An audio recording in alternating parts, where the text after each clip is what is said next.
Good morning.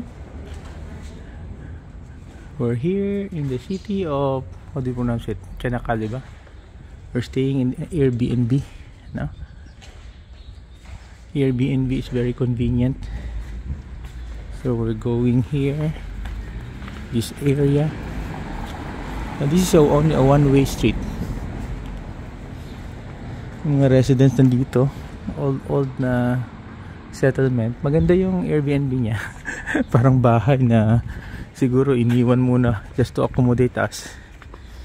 But for staying purposes, no, matulog ka man lang, that would be okay. Sa kabila, di ba? May. Di ba sa kabila o doon? Diyan? Di ba dito? Okay. Yung mga cars kasi dito kasi walang provision for parking. Dito lang sa kalye.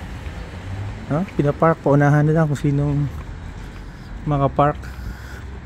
That has been the practice here. Pagkatapos sa mall, pwede mong iiwan yung kotse mo doon if you want.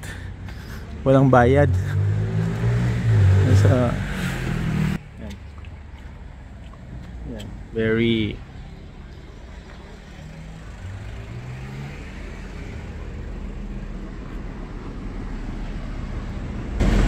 this is coastal city, no?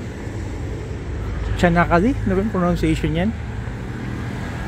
So we're having a morning walk papunta sa beach, but we have to check muna yung kotse.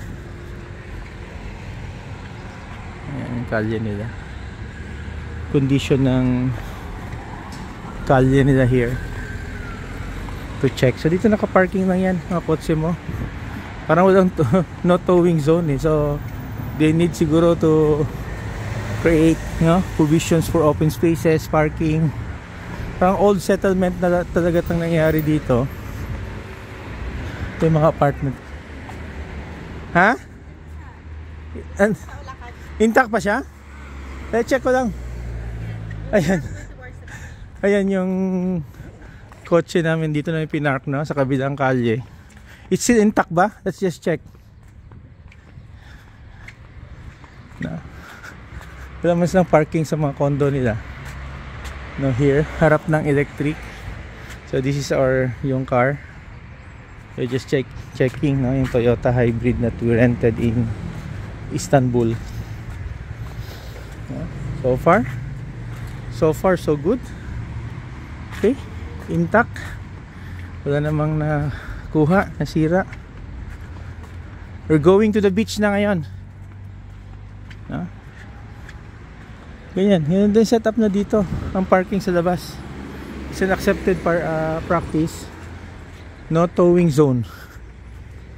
So lakad muna kami going to the beach area. Ito, lagay mo lang dyan sa gilid. First come first serve lang, no? Kanya-kanya. Hello, Wave. What city is this? The name gani? Kanakali, no? Kanakali. It's a coastal city. What's the street? Go towards the beach. Okay, Fox. Straight lang.